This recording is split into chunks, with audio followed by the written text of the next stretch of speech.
Good morning, Spidey. So ngayon, pag-aaralan na kitang baklasin i-maintenance ang panggilid mo. Okay? So, simula na para baklasin ka. At ito ang mga bago nating ikakabit. Yan. Center spring from Honda Click. 1,002 RPM lang to. Ayan. Hindi nakikita. Okay.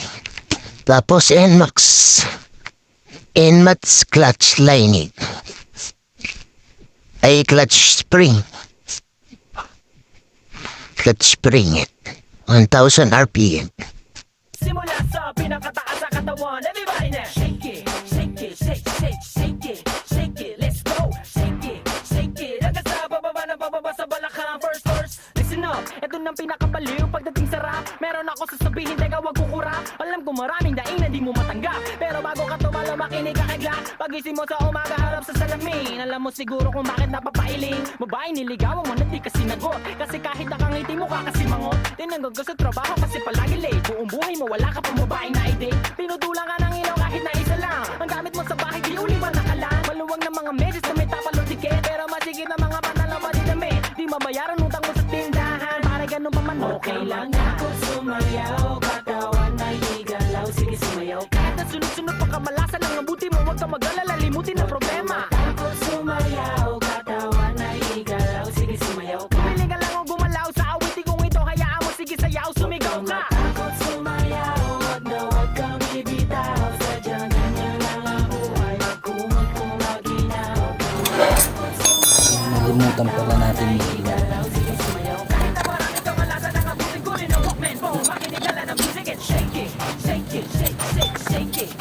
Everybody just shake it, shake it. Simula sa pinakataas sa katawan, everybody now shake it, shake it, shake, shake, shake it, shake it. Let's go, shake it, shake it. Hanggang sa bababa na bababa sa balakang next verse. Sweldo mo pero na-hold up ka, pinapumutikit mo kaso nabunot ka. Marunong ka lumangoy pero nalunod ka, tumango na daparan pag-ulong-ulong pa. Naipit na kagay sa electric fan, siga pero lagi na mapag-gripan. Naliwanag di mo naintindihan, brown out, may kanila di masindihan. Di ma-text, di matawagan ang cellphone mo, napag-isa kapag bukas ang aircon mo. Ay natanong lagi sagot ay ewan ko, laging luminapatukan ng airbags mo. Di mo na malaman ang iyong gagawin, bakit na tinitigil ay gigibaing. Wala ka nang alam na ibang paraan, pero ganun pa man okay lang yan. Matakot sumayaw, katawan na igalaw, sige sumayaw ka. Sa sunod-sunod pa kamalasan ng mabuti mo, huwag ka mag-alala, limutin ang problema. Takot sumayaw, katawan na igalaw, sige sumayaw ka. Pumili ka lang o gumalaw sa awitin kong ito, hayaan mo, sige sayaw, sumigaw ka. Takot sumayaw,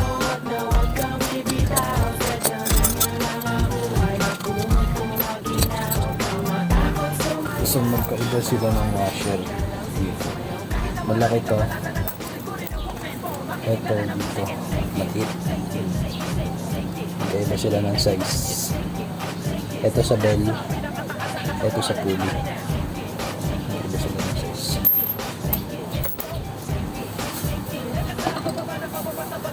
So ito yung groove bell. Una ko nang pinabuksan to dun sa mechanical para may idea ko kung paano baklasin. So nakita ko na pinakabit ko to, re-groove bell to. Re-groove to. So nakikita nyo re-groove.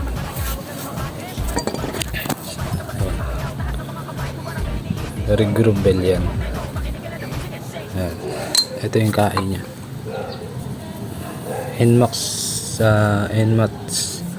clutch lining itong kinabit ko dito.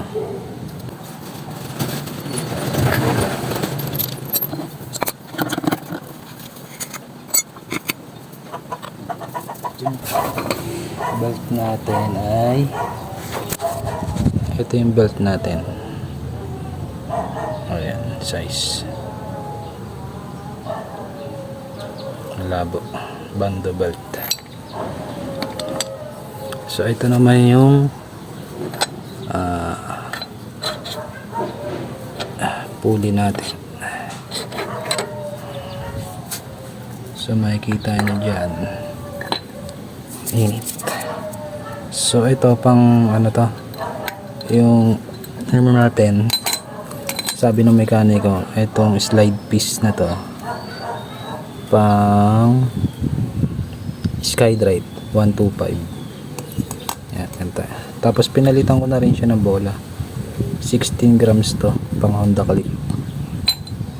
16 grams. So yung bushing, yan. Wala pa tayong rampahan ng bola kasi hindi ko pa to napapakalkal. Soon ipapakalkal ko to, tsaka to ipapadegree ko siya ng 13.5. So stock muna tayo kasi nabiyahe tayo araw-araw. So paano magbaklas nito? So ganito lang gagawin natin. Meron tayong tools para dyan.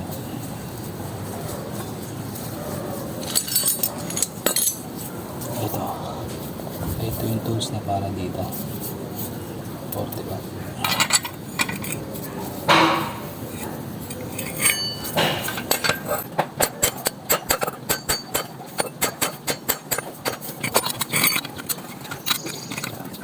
Kailangan tapakan mo kasi tatalsik sa'yo yan.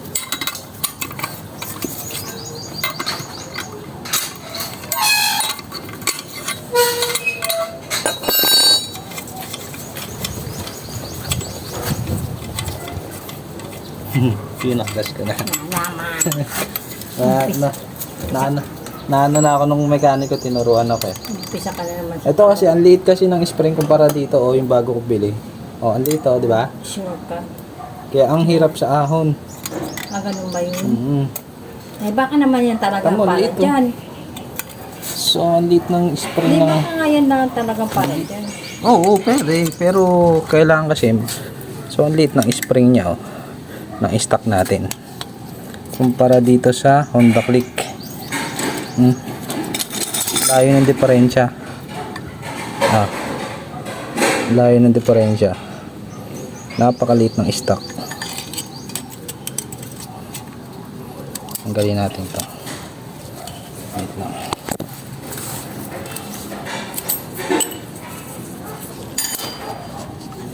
So yan o.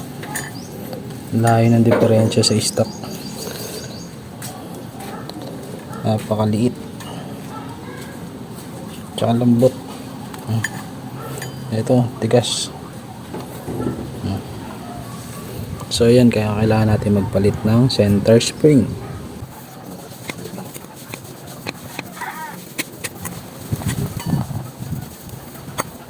Center spring. Wow.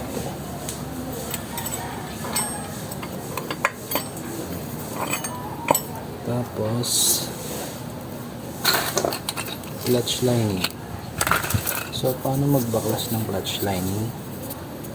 Gamit tayo ng ito.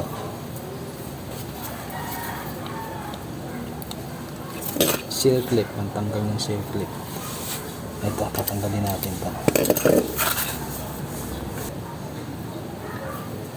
So, tanggalan natin yung isa. Seal clip.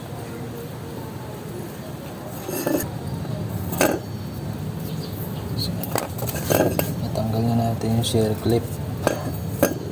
So, tatlo siya.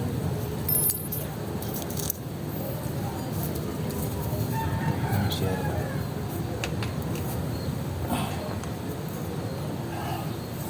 So, pabukbasin na natin.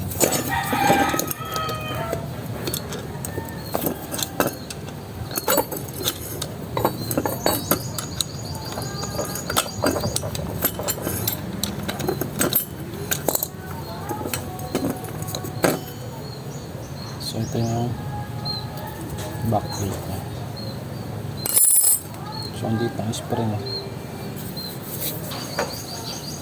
Buti marunong ka maggawa. Ha? Buti marunong. Oo, dito lang ako naman maalam sa may ano, sa panggilid nito. Ako na nagme-maintenance. Ito talaga. Parang hindi ginagamit eh. Ginagamit na yan pang araw-araw sa Move It. Nag-move. Nagmo-Move It na ako eh. Hindi ka na nagpapabrika. Hindi na. Kakasawa. Ilang buwan na yan? 2 months na. Ano pa rin, bagong-bago. Parang kakalabas. Alagaan lang talaga.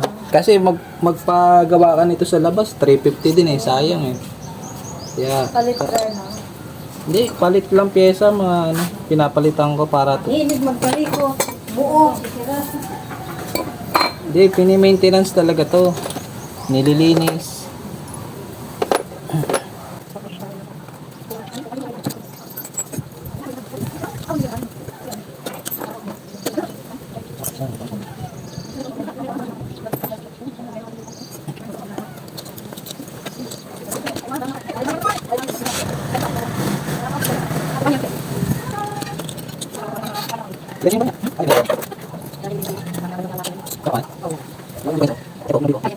Malaki rin ang diferensya dun sa nabili ko. Tama. Maliit tong nabili ko. Pero matigas. Matigas siya. Ito yung stock.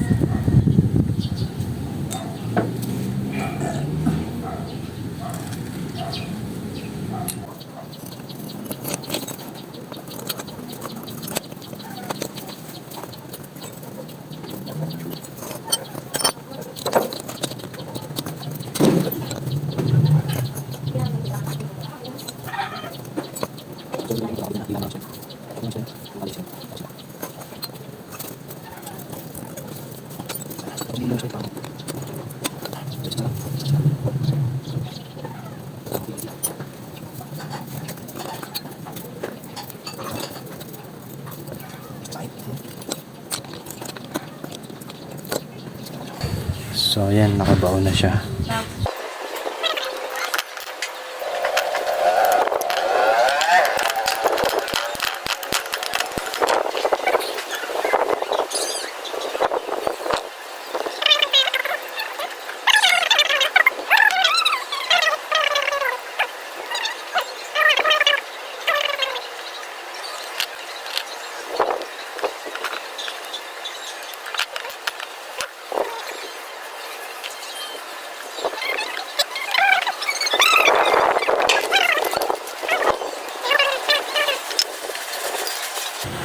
Kailangan pantay to bago mo isalta. Kailangan pa kasi may tendency na malos thread tong nut na to.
So ito Kakalinis lang naman to ng mekaniko.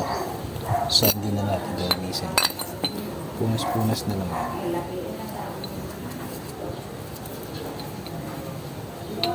Tanggalin mo na natin yung bola.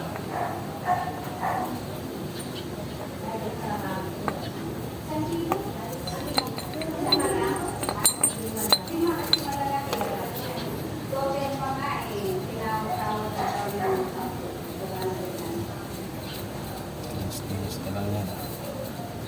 Hindi yan marami. Konti lang.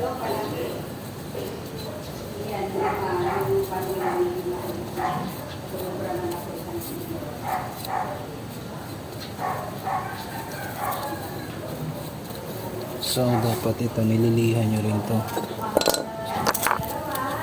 Itong kanto ng backplate. Ito. Itong kanto ng backplate. Kasi kumakanto yung bola dyan.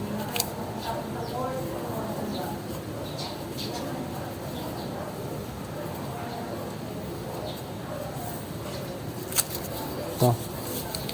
Yung pinag-ararampahan ng bola, lihain nyo kasi medyo matalas. Kaya nagkakaroon ng kanto yung bola. Pero ito wala namang kanto kasi nga nililihan. Nililihan naman to.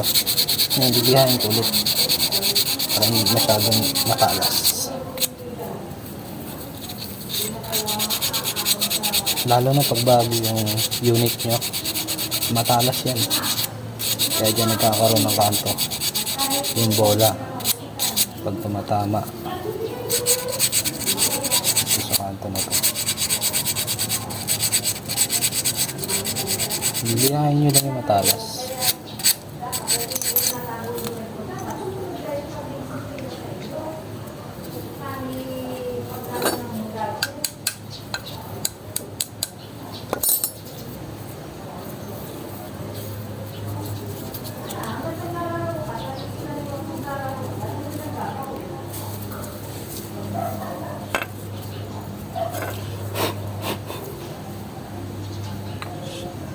Tension na. Ganito daw. Sabi ng mechanical.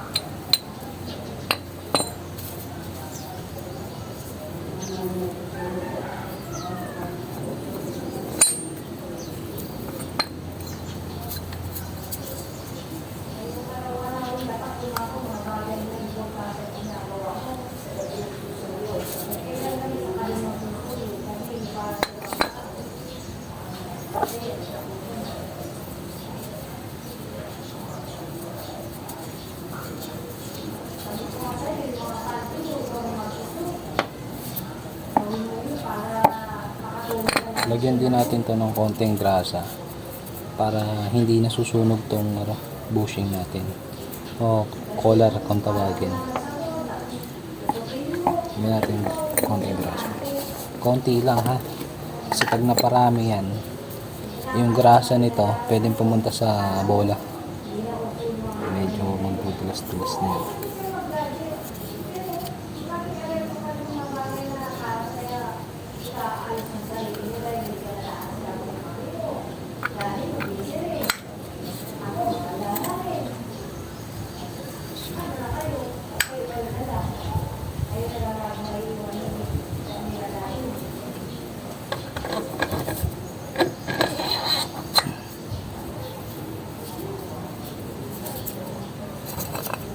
So ito okay naman ito.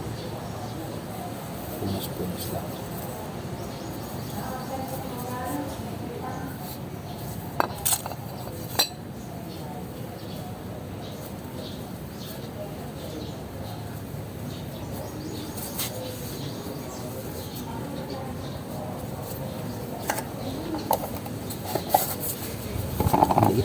Liit yung stock natin.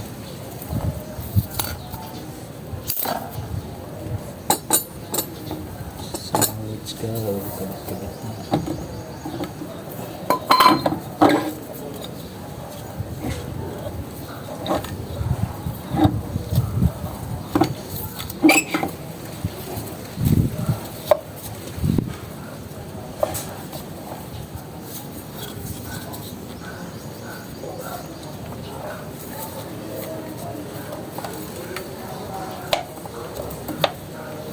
Mata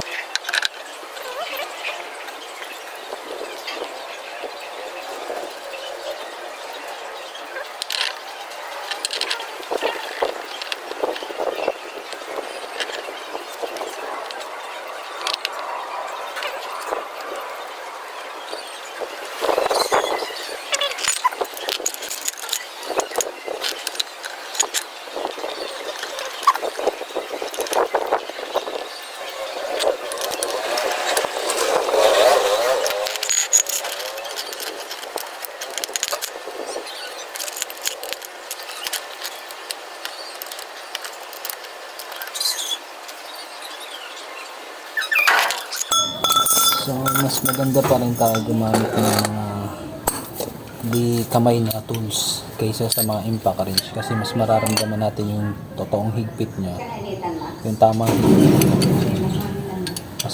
Mas advice ko to. may bibilin lang sa papadis. Mas advice kong gamitin yung mga di kamay na tools.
Open mo na yan, Dara. Hindi kami maliligo nga. Alright. Tapos na.